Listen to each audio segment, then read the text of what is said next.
The day I walked into that courtroom, my daughter Sarah rolled her eyes at her husband as if I were just some annoying old woman. But when the judge saw me, the world stopped. "Mrs. Eleanor," he murmured, his eyes wide. "It's really you." The entire courtroom fell into absolute silence while my daughter and her arrogant husband exchanged panicked glances. But before we continue, make sure you are already subscribed to the channel and write in the comments where you are watching this video from.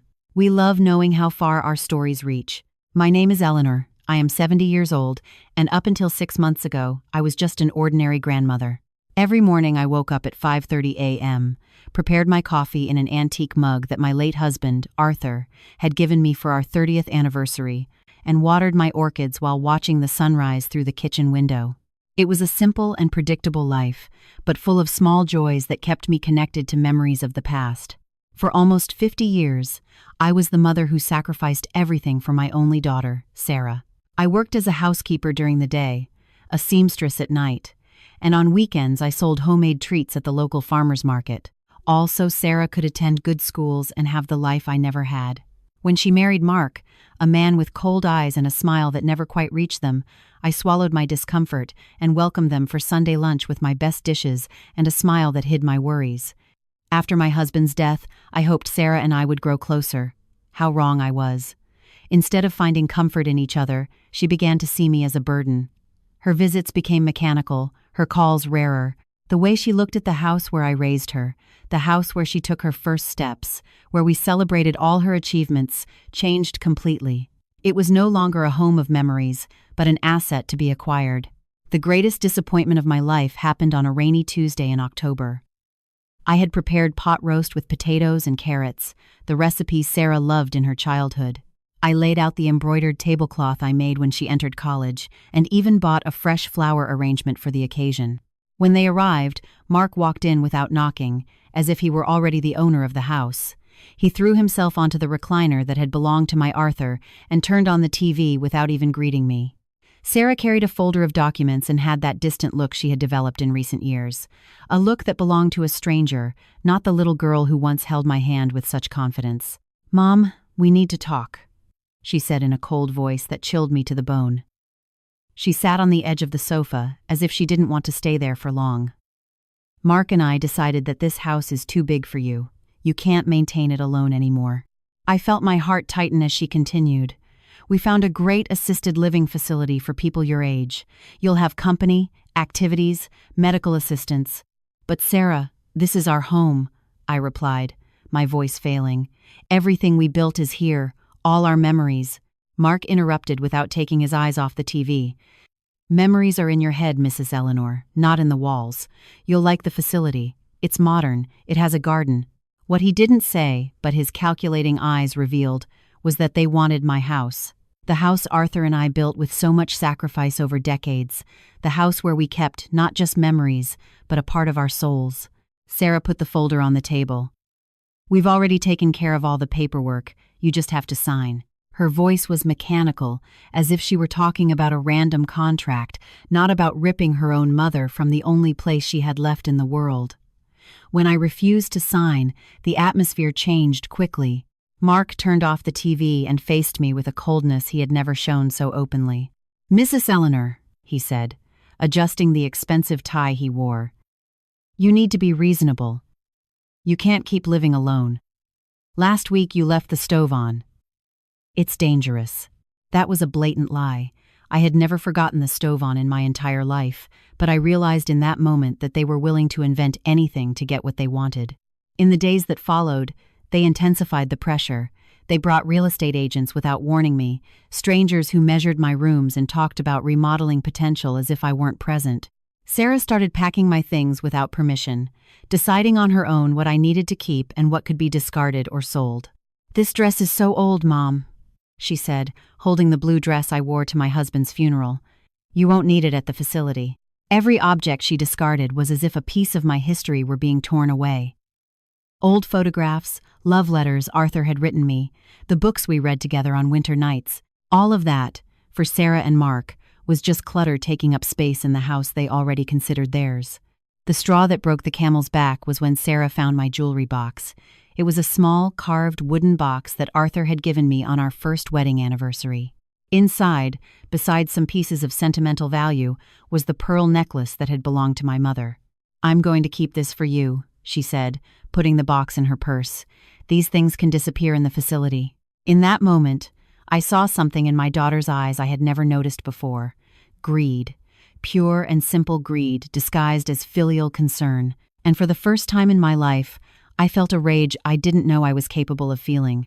That night, alone in my room, while I listened to Sarah and Mark talking in low voices in the living room about how to solve the problem I had become, I cried like I hadn't cried since my husband's death. But they weren't just tears of sadness. They were tears of indignation, of revolt against the injustice of being treated like a disposable object after a lifetime of dedication. It was then that I made a decision. I wouldn't go without a fight. I wouldn't allow them to erase my existence, to reduce me to an inconvenience to be solved. With that newfound determination, I dried my tears and started thinking about how I could defend myself against those who were supposed to protect me. What I didn't know was that shortly I would discover a secret that would completely change the balance of power in that house. A secret my dear Arthur had kept to protect me from exactly a moment like this. The next morning, Sarah arrived early with more boxes and renewed determination. "Today we're going to organize Dad's study," she announced, heading toward the room I kept intact since Arthur passed away 3 years ago. "No," I replied with a firmness that surprised her. "That place isn't ready to be touched yet." "Mom, it's been 3 years," she replied with impatience. "We can't keep a shrine forever. The house needs to be staged for the sale." I realized in that moment that it didn't matter what I said. They had already decided my future. The house would be sold with or without my consent. They would find a way to declare me incompetent if I didn't cooperate. When Sarah went out to get more boxes from the car, I entered the study and locked the door. That was the last refuge of my husband's memories, the place where his scent still floated in the air, where his things remained exactly as he had left them. I ran my fingers over the books on the shelf, over the papers meticulously organized in folders, over the picture frame with our wedding photo. It was then that I noticed something I had never paid attention to before. On the bottom shelf of the bookcase, hidden behind a row of old encyclopedias, was a small safe embedded in the wall. In 47 years of marriage, I never knew of its existence. My hands trembled as I tried to imagine the combination. I tried our wedding date. Arthur's birthday, Sarah's birthday, nothing worked. Finally, on an impulse, I tried the date we met, that rainy Sunday afternoon when we took shelter under the same awning of a bakery. To my surprise, the safe opened. Inside was a leather folder with Arthur's initials embossed in gold. Opening it, I found documents that left me breathless. Property deeds, bank statements for accounts I didn't know existed, stock certificates in renowned companies, insurance policies with values that made my head spin, and in the middle of it all, a sealed envelope with my name written in my husband's unmistakable handwriting. With trembling hands, I opened the envelope and began to read. "My specific Eleanor, if you are reading this letter, it means I have already departed and you have found what I saved to protect your future. Forgive me for keeping our true financial resources a secret all these years. It wasn't for lack of trust, but for caution. I always distrusted Mark's intentions. There is something about him that worried me from the beginning, an excessive ambition that made me fear what might happen when I was no longer here to protect you. That is why I built this safety net silently, investing every extra penny we managed to save. Everything documented in this folder belongs exclusively to you. Sarah will only have a right to a small portion if, and only if, she cares for you with the same love and dedication you always had for her. Otherwise, you have all the power to protect yourself. Use this power wisely, my love, not for revenge, but to ensure the respect you deserve. Deep down, Sarah is a good person, just easily influenced. But if you need to defend yourself, now you have the means to do so. With all my love for all eternity, Arthur." Tears streamed down my face as I absorbed every word.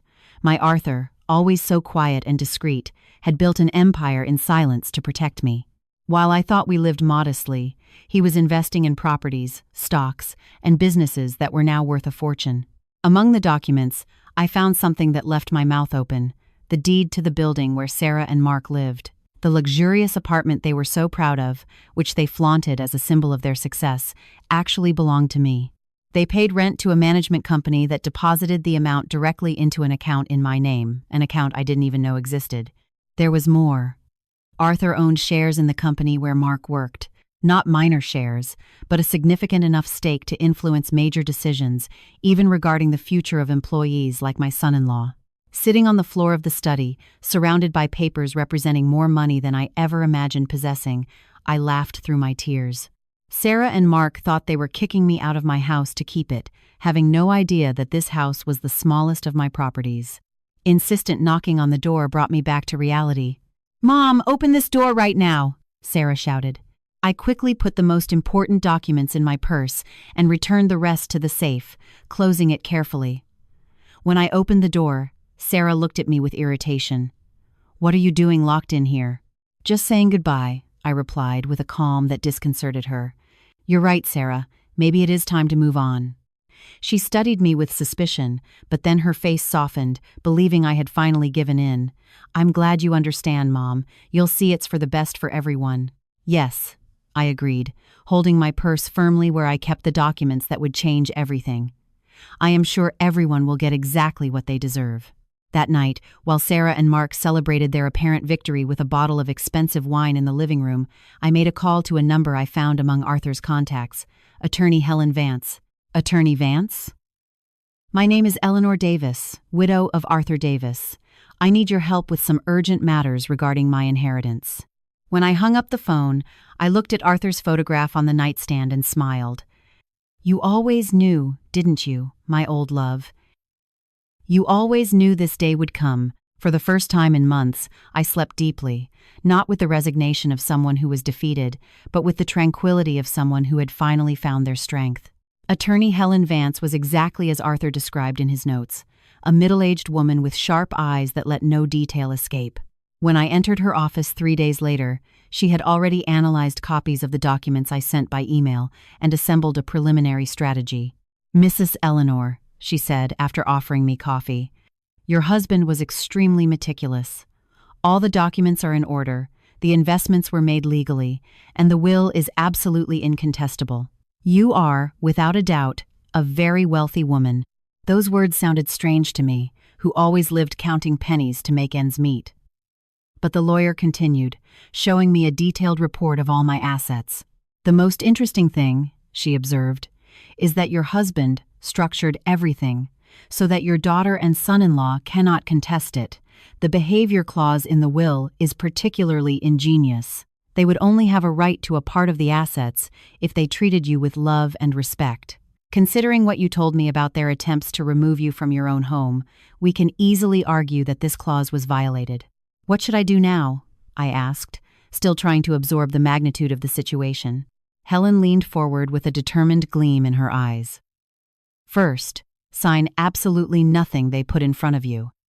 Second, I need you to maintain the appearance that you still haven't discovered anything. The more they expose themselves, the better for our case. And regarding the house, let them think they've won for now. Pretend you are considering the move to the facility. Ask to visit the place. Question the costs. The more they reveal themselves, the more ammunition we will have." In the following weeks, I followed Helen's instructions to the letter. I allowed Sarah and Mark to continue with their plans, feigning resignation, while I secretly documented every conversation, every veiled threat, every attempt to belittle me or make me seem incompetent. Mark went as far as bringing a doctor friend to evaluate my mental condition, a man who barely examined me before suggesting I might be developing dementia. I recorded the entire fraudulent consultation on my cell phone, following Helen's instructions. Sarah, for her part, intensified her efforts to empty the house.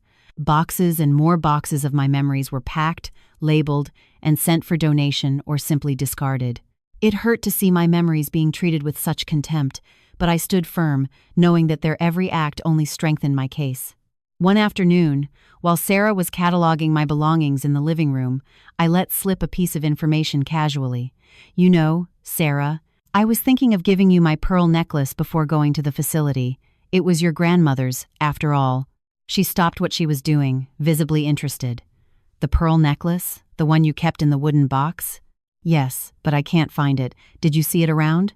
Sarah flushed slightly. No, I don't know what you're talking about. That's strange, I continued innocently. I also can't find the sapphire earrings your dad gave me on our 40th anniversary. I hope they didn't get lost in the move. I saw the discomfort in her eyes, the momentary guilt that was soon replaced by a poorly constructed excuse about having stored my jewelry in a safe place. Later, I reported this conversation to Helen, who smiled with satisfaction. Perfect. We are building a solid case of financial elder abuse. The turning point came when, following Helen's advice, I asked to visit the facility before making my final decision. Sarah and Mark took me on a Sunday, showing me a place that looked more like a warehouse for the elderly than the paradise they had promised. Tiny rooms, overworked staff, and a smell of disinfectant that barely masked the scent of urine in the air. "Isn't it wonderful, Mom?" Sarah asked with forced enthusiasm. "Look, it even has a communal TV room." I looked at the depressing room where half a dozen elderly people stared blankly at an old television set, and I felt my stomach turn. "How much does this place cost?" I asked. Mark replied promptly, "Don't worry about that. We'll sell your house, and the money will be more than enough to cover the costs for many years. And if I live longer than the money lasts?" The silence that followed was answer enough. They hadn't thought about that, or worse. They had, and didn't care. Back home, I remained silent while they animatedly discussed their plans to remodel the house as soon as I was gone. They talked about knocking down walls, modernizing the kitchen, transforming my room into a home office for Mark. "And Dad's room?" I asked suddenly. Sarah hesitated. "Well, we were thinking of transforming it into a guest room, or maybe a larger closet." "I understand," I replied, looking out the car window to hide the pain in my eyes. That night, I called Helen and said, "I'm ready. Let's proceed with the plan." 2 days later, Sarah and Mark appeared with the final papers for the transfer of the house and my admission to the facility. A man in a suit accompanied them, their lawyer, who I later discovered was just a friend of Mark's who worked as a real estate consultant. "Mom, we brought the documents for you to sign," Sarah announced, spreading papers across the kitchen table. "As soon as you sign here and here, we can finalize your move to the facility. We've already reserved a spot for next week." I looked at the papers calmly, pretending to study them, while I listened for the doorbell to ring. "Who could that be?" asked Mark, irritated by the interruption. "It must be my friend Margaret," I replied innocently. "I asked her to come help me with some things." When Mark opened the door, it wasn't Margaret who entered, but Helen Vance, accompanied by a process server and a social worker. "Good afternoon," she said with a professional smile. "I am attorney Helen Vance, counsel for Mrs. Eleanor Davis. We are here for an official visit regarding a complaint of attempted fraud and elder abuse." Sarah's face lost all color, while Mark tried to maintain composure. "There must be some mistake," he said, extending a hand that Helen ignored completely. "We are just helping my mother-in-law move to a place more suitable for her age." "Interesting," Helen replied, pointing to the papers on the table. "Then I can presume these documents were reviewed by an independent attorney representing Mrs. Eleanor's interests?" The silence was deafening. "I would also like to inform you," Helen continued, "that we have reason to believe that jewelry and items of value belonging to Mrs. Eleanor were removed from this residence without her authorization. The officer has a warrant to verify these items." It was then that I saw something I will never forget. The exact moment my daughter realized her plan was crumbling, her eyes widened with panic, then narrowed with anger, and finally filled with tears as realization hit her. "Mom," she whispered, "what did you do?" I stood up slowly, feeling a strength I didn't know I possessed. "What did I do, Sarah?" I defended myself, just as your dad knew that one day I would need to. The court officer and the social worker began to document the state of the house, photographing the stacked boxes, the partially emptied rooms, the unsigned transfer papers on the table. Helen remained by my side, a calm and authoritative presence emanating confidence. "Mrs. Eleanor," the social worker said, "do you feel coerced to leave your residence against your will?" "Yes," I replied firmly. "My daughter and son-in-law have pressured me for months, going so far as to threaten to declare me mentally incompetent if I did not agree to go to a nursing home." Sarah stepped forward, indignant. "This is absurd. We are just trying to take care of her. She is confused. She has forgotten things. She left the stove on." "Interesting," Helen interrupted, pulling a small device from her pocket. I have here recordings from the last 2 months that contradict that claim, including a conversation where Mr. Mark admits to having invented the stove incident to convince Mrs. Sarah that her mother could no longer live alone. Mark turned pale. That is illegal. You cannot record people without consent. Actually, Helen smiled, Mrs. Eleanor recorded conversations in her own home, where she has every right to protect her interests. Furthermore, we have recent medical reports attesting to her full mental capacity, performed by independent professionals, not doctor friends brought by you, sir. The social worker made notes on her clipboard while the officer continued his methodical work. Sarah collapsed into a chair, crying openly. Mom, why are you doing this to us? We are your family. Family, I repeated, feeling a mix of sadness and indignation. It was as family that you packed my memories as if they were trash. It was as family that you took your grandmother's jewelry without permission. It was as family that you and Mark planned to abandon me in a third-rate nursing home to keep my house. It's not like that, she sobbed. Mark convinced me it was best for you. He said you were losing your memory, that it was dangerous for you to live alone. And you believed him instead of trusting your own mother? I asked, feeling my heart break again. Do you know me so little? Mark, realizing the situation was out of control, tried to regain authority. This is a misunderstanding we can resolve as a family. We don't need lawyers or officers. Mrs. Eleanor, we always wanted the best for you. The best? Helen intervened, like the attempts to transfer ownership of the house to Mrs. Sarah's name before Mrs. Eleanor even moved to the facility, or the unauthorized withdrawals from Mrs. Eleanor's bank account in recent months? Sarah's eyes widened. I don't know what you're talking about, Mom. I swear I didn't take your money.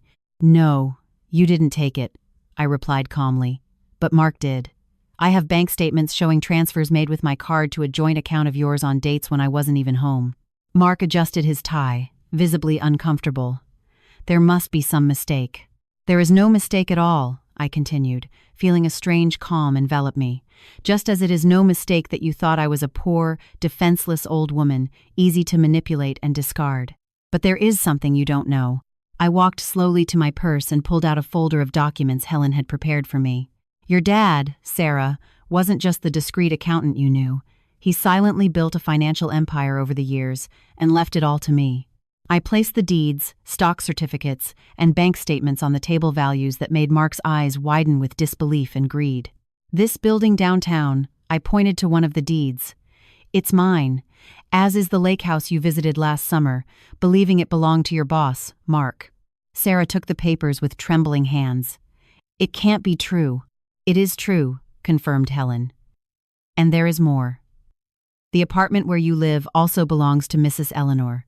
You pay rent to a management company that deposits the amount directly into an account in her name. Mark staggered as if he had been punched. This is impossible. And those shares in the company where you work, Mark? The ones bought by an anonymous investor 5 years ago that guaranteed your promotion? Those are also mine. The silence that followed was absolute. Mark seemed to have aged 10 years in 10 minutes. Sarah looked at me as if she were seeing a ghost. Why did Dad never tell us? She finally asked, her voice almost inaudible. Because he didn't trust Mark's intentions, and apparently, he was right to be cautious. Mark tried one last desperate maneuver. Mrs. Eleanor, we can resolve this. Obviously, there was a misunderstanding. We didn't know about these resources. We were only worried about your safety. If you have such means, we can find a better place, more luxurious. I am not interested in any better place, I replied firmly. This is my home, and here I will stay. And regarding our apartment? Sarah asked, tears streaming down her face. Are you going to evict us? That depends, I replied, feeling a mix of pain and determination, on how much you are willing to learn about respect, dignity, and true love. Helen then took the floor. In the meantime, I have here a temporary restraining order, preventing either of you from removing any more items from this house or attempting to transfer its ownership. We also demand the immediate return of all goods already removed, especially family jewelry and personal documents. Sarah collapsed in sobs, while Mark stood paralyzed, as if trying to process all the information he had just received. The officer continued his work, methodically photographing every room, every document, every proof of what had happened in that house. I suggest, said Helen with a firm voice, "that you two leave now and think very carefully about your next steps. We are prepared to take this case forward with all its legal consequences, unless we reach an agreement that fully respects Mrs. Eleanor's rights and wishes." Mark finally found his voice, but he was no longer the arrogant man I knew. There was fear in his eyes. "How much? How much is all this worth?" he asked, gesturing toward the documents.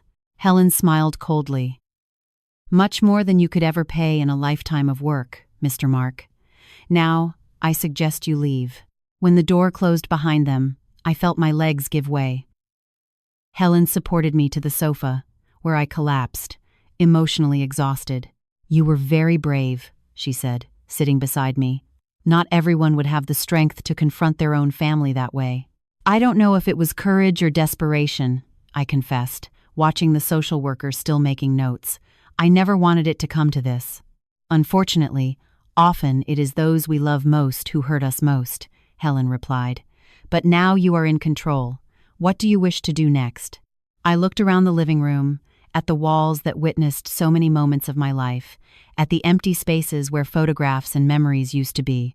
"I want to recover my things," I replied firmly. "And then I want Sarah to understand exactly what she did not out of revenge, but because she needs to learn." In the days that followed, I received desperate calls from Sarah. At first, I ignored them all, following Helen's advice to keep distance until the legal aspects were resolved. Mark, on the other hand, disappeared completely. I learned he had taken leave from work and traveled to resolve personal matters. 1 week after the confrontation, Helen brought me news. "We received a settlement proposal," she said, handing me a folder. "Your son-in-law is willing to return all your possessions, publicly acknowledge that you are in full command of your mental faculties, and renounce any claim on your house or assets." "And what does he want in exchange?" I asked, knowing Mark's character too well to believe in sincere repentance. "That you do not use your influence as a shareholder to harm him at the company, and that you do not evict him from the apartment immediately. He asks for 6 months to find another place." I considered the proposal for a moment. "And Sarah, what does she say about this?" Helen hesitated. "Your daughter did not participate in this negotiation. From what I understand, there is tension in the marriage after the revelation. That didn't surprise me. Mark had always been the type of man to abandon ship when it starts sinking. Now that he knew he wouldn't get my fortune, he was probably already blaming Sarah for the failure of the plan." "Tell Mark I accept his conditions, with one caveat," I replied after thinking for a moment. "If he wants to stay in the apartment for 6 months, he will have to increase the rent by 50%. After all, now he knows who the real owner is." Helen smiled. "It will be a pleasure to convey your message." 2 weeks later, I received an unexpected visit. Sarah was at my door alone, with deep dark circles under her eyes and a face marked by sleepless nights. "Can I come in?" she asked timidly, so different from the arrogant woman who had tried to kick me out of my own home. I opened the door in silence and let her pass. She carried 2 large boxes which she placed carefully on the living room table. "Your jewelry," she said, her voice choked. "All of it. And also your photo albums, Dad's letters, everything I took." I opened the first box, and there they were, the treasures of my life intact. My mother's pearl necklace, the earrings Arthur had given me, the engagement ring with the small sapphire he saved for a year to buy. "Mark and I separated," Sarah said abruptly, breaking the silence. He blamed me for everything. Said I should have noticed that Dad would never live so modestly if he didn't have something hidden." I didn't answer, just continued checking the contents of the boxes, ensuring everything was there. "Mom," her voice trembled, "I know I don't deserve your forgiveness. What we did, what I allowed to be done, is unforgivable, but I need you to know that I really believed I was doing the right thing." Finally, I raised my eyes to hers. "And the right thing was to take me out of my house, throw away my memories like trash, treat me like a senile child?" "No," she admitted, tears running freely. "Mark convinced me you were getting worse, that it was dangerous for you to live alone. He invented stories about you forgetting things, leaving the stove on, and I believed him instead of trusting my own mother." "Why, Sarah?" I asked, feeling the weight of decades of love seemingly wasted. After everything I did for you, after all the sacrifices, how could you believe I deserved to be treated that way?" She sat on the sofa, looking smaller and more fragile than I had ever seen her. "Because it was easier," she confessed finally. "It was easier to believe you needed help than to admit I had married a man who only cared about money and status. It was easier to pretend we were taking care of you than to face the truth about what we had become." Her face contorted with genuine shame. "When Mark first suggested we sell the house, I said no. Then he started planting doubts in my head, small seeds of worry about your mental health, your ability to live alone. And I let those seeds grow because, deep down, I wanted the house. I wanted to transform it, modernize it, erase the marks of the past that made me feel guilty for not being the daughter I should be." Her words hit me like a revelation. It wasn't just greed, it was guilt. It was the desire to erase the evidence of everything I had done for her, everything she couldn't repay. "And now?" I asked. "What do you want from me, Sarah?" She wiped her tears with the back of her hand, as she used to do as a child. "Nothing. I don't deserve anything from you. I just came to return what is yours, and to say that even if you never forgive me, I know what I did, and I'm going to spend the rest of my life trying to be a better person." I looked at my daughter, because despite everything, she was still my daughter, and I saw something I hadn't seen in years: honesty. Not the calculated manipulation Mark had perfected, nor the fake concern she had exhibited in recent months, but genuine vulnerability. "Where are you living?" I asked. "With a friend for now. I'm looking for a small apartment I can afford on my salary." I nodded, absorbing the information. "And the apartment?" "Mark is there," she replied. "He kept almost everything in the separation agreement. He said it was the least I could do after ruining our plans." I couldn't help smiling at the irony. Mark continued to be Mark until the end. "Sarah," I said finally, "I can't promise that things will go back to how they were before. You broke something deep between us, and it will take time if it ever happens to rebuild that trust." She nodded, accepting my words without protest. "But," I continued, "your dad believed that deep down, you were still the girl he raised. He believed you could find your way back to the person you should be." "Dad was always better at seeing the good in people than I am," she murmured. "Yes," I agreed, "and perhaps I need to learn to have a little more of that faith." I didn't forgive her that day. I didn't invite her back home, nor did I promise to forget what had happened. But when she stood up to leave, I didn't stop her from hugging me briefly, a timid and unsure contact that contained as much regret as hope. After she left, I stayed alone with my recovered jewelry and the pain of a betrayal that was still very fresh. But for the first time in months, I also felt something different, not just the satisfaction of having defended myself, but the possibility, however remote, of healing. 2 weeks after Sarah's visit, I received an unexpected call from Helen. "Mrs. Eleanor, a situation has arisen that you should know about.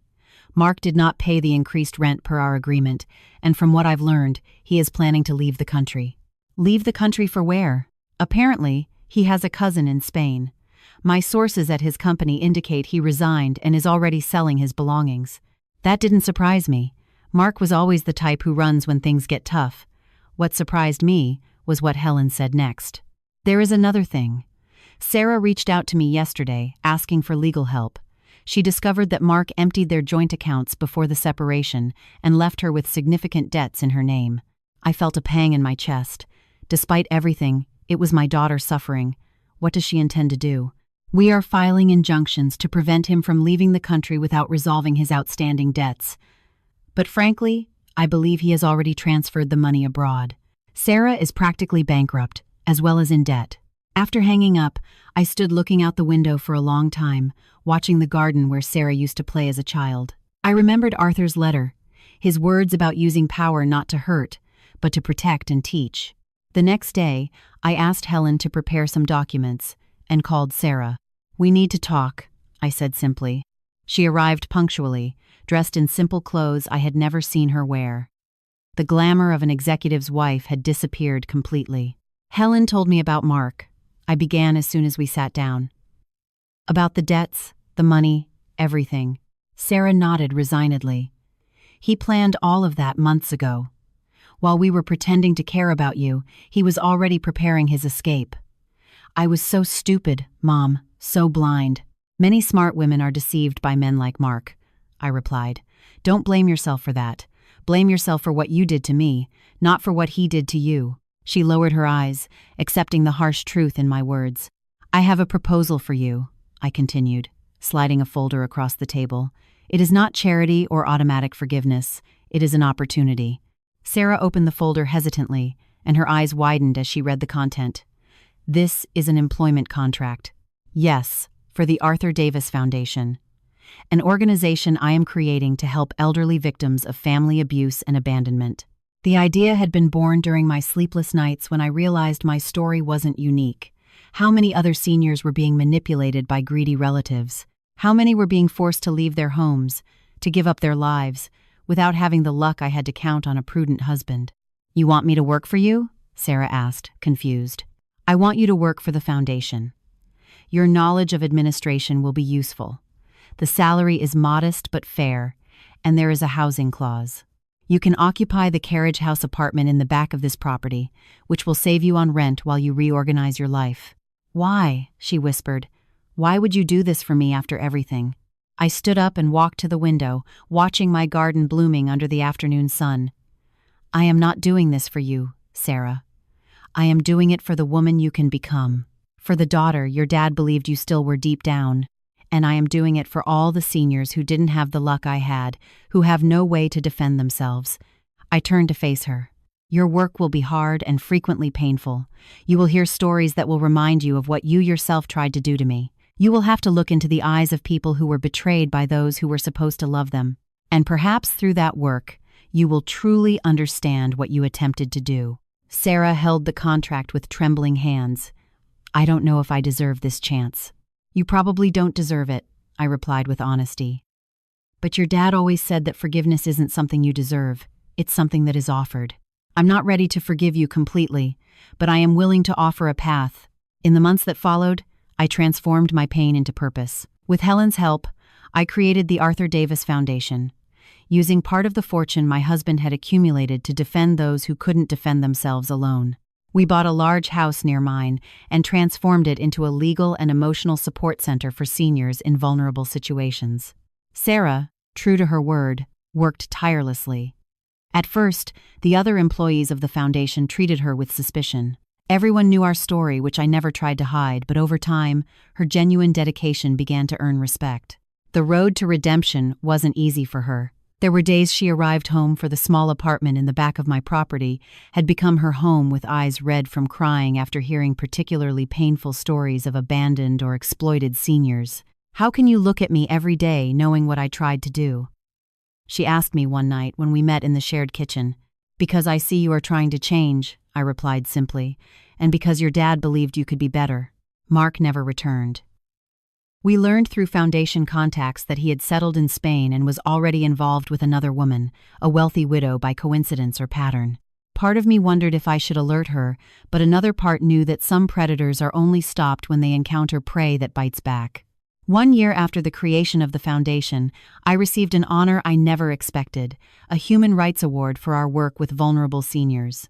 On the day of the ceremony, as I prepared to give my speech, I looked into the audience and saw Sarah in the front row, applauding with tears in her eyes. That night, after the ceremony, while we walked through the garden of my house, our garden, as I was starting to think of it, Sarah handed me a small package.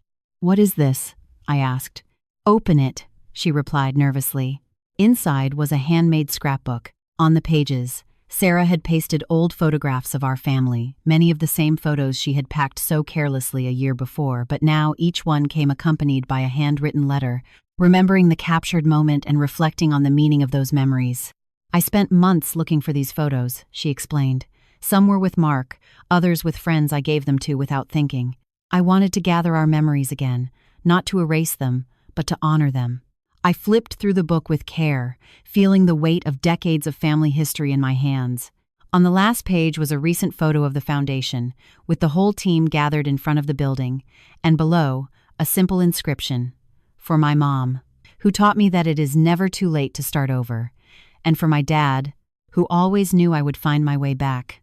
That night, for the first time in over a year, I hugged my daughter without reservation. It wasn't complete forgiveness. Some wounds are too deep to heal completely, but it was a beginning. An acknowledgement that we were both changing, growing, learning to be a family again, this time based on mutual respect instead of obligation. While we watched the stars from our shared garden, I thought about Arthur and how he had planned all of this, not just the financial protection, but also the possibility of redemption. He knew our daughter better than either of us. He knew she might get lost, but he also believed she could find her way back to the light. And as the stars shone above us, I felt he was right about everything.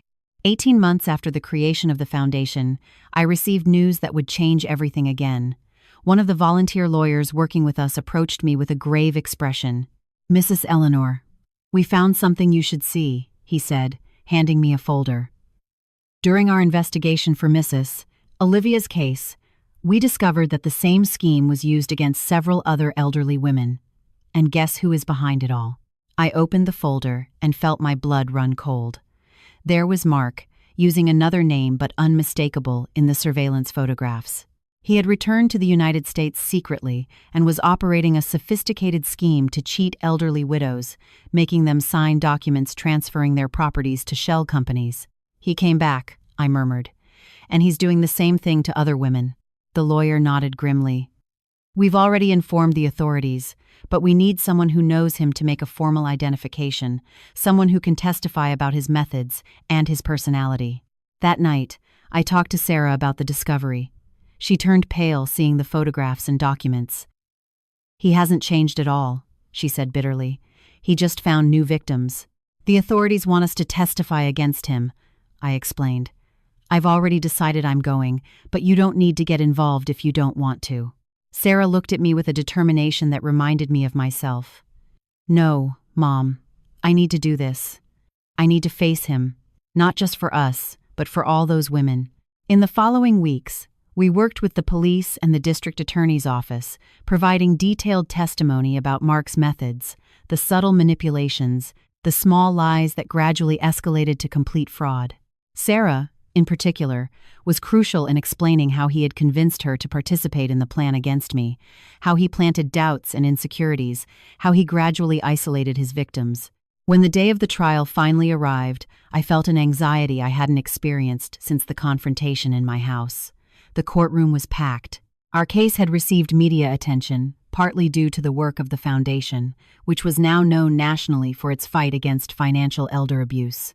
When I entered the courtroom with Sarah by my side, I felt all eyes turned toward us. Mark's most recent victims were seated together, women aged 65 to 85, all with stories painfully similar to mine. Mark was brought in handcuffed, wearing a cheap suit that contrasted with the elegance he had always exhibited. When his eyes met mine, I saw a flash of anger quickly replaced by that mask of calculated charm he used so well. The turning point came when the judge entered the room. My heart almost stopped when I recognized him. "Judge Henry Miller," the court officer announced. It was the young lawyer who had worked as an intern at the courthouse decades ago, back when I was a clerk there. The same shy man I had encouraged when everyone else treated him with disdain. The boy for whom I brought coffee on nights he worked late, studying for exams. He didn't recognize me immediately, busy with initial procedures. But when it was my turn to testify and I stated my name, I saw his eyes lift from the papers with an expression of surprise and recognition. "Mrs. Eleanor?" he asked, adjusting his glasses, as if he couldn't believe what he was seeing. "Eleanor Davis from the regional court clerk's office?" "Yes, Your Honor," I replied with a small smile. "It has been a long time." Judge Miller smiled briefly before resuming his professional expression. "It certainly has. Please." For the next 2 hours, I narrated in detail everything Mark had done, how he had manipulated my daughter, how he had tried to strip me of my home and dignity, how he had planned to abandon me in a nursing home of questionable quality. I spoke about the discovery of the fortune my husband had left and how that had frustrated his plans. "And now," I concluded, "he is doing the same thing to other women who didn't have the luck I had to count on a prudent husband." When I finished, Mark's lawyer stood up for cross-examination, trying to paint me as a confused old lady who had imagined persecution where there was only family concern. "Mrs. Eleanor," she asked with false sympathy, "isn't it true that you were having memory lapses at the time? That you sometimes forgot where you put things? Left the stove on?" "No," I replied firmly. "I never had such problems. Your client invented those stories to convince my daughter that I needed to be institutionalized. And how can you be so certain of that if you had memory problems? She insisted with a condescending smile. Objection, Your Honor, intervened the prosecutor. Argumentative. Sustained, replied Judge Henry. Counselor, rephrase your question. But before she could do so, I asked for permission to answer. The lady asks how I can be certain. I can be certain because I have complete medical reports performed after my son-in-law's attempt to declare me incompetent.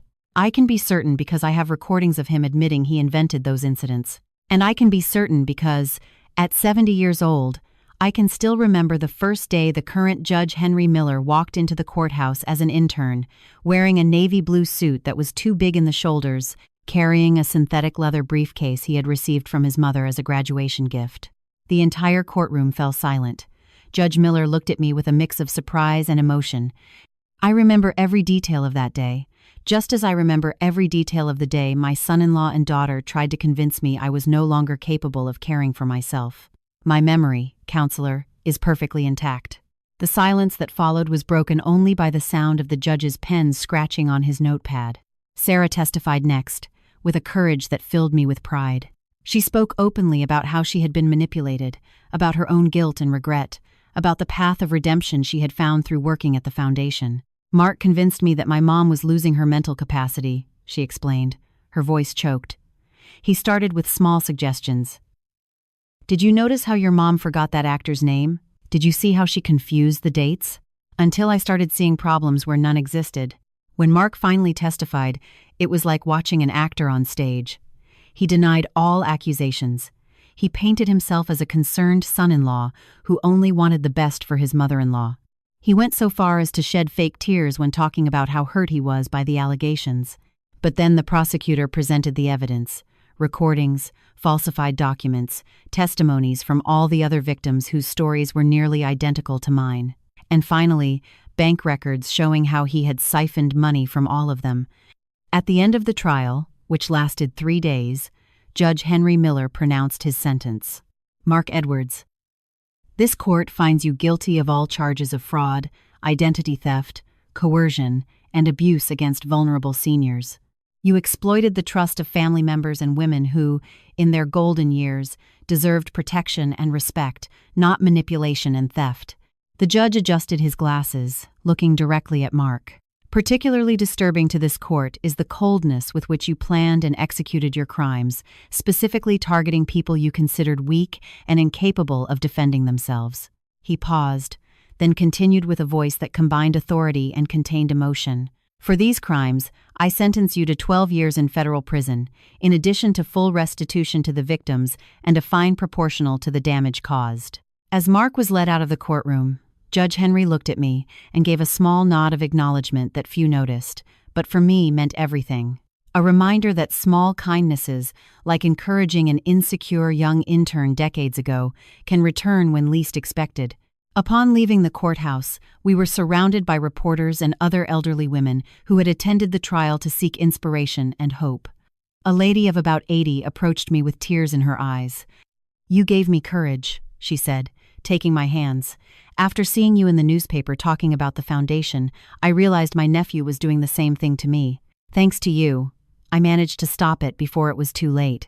That night at home, Sarah and I sat in the garden with a bottle of wine, celebrating not just the victory in court, but also the path we had walked together. "You know what's most ironic?" she said, looking at the stars. "If Mark had never tried to take your house, the foundation would never have existed. All those women we are helping now wouldn't have anywhere to go. Your dad always said that even in the worst situations, we can find purpose," I replied.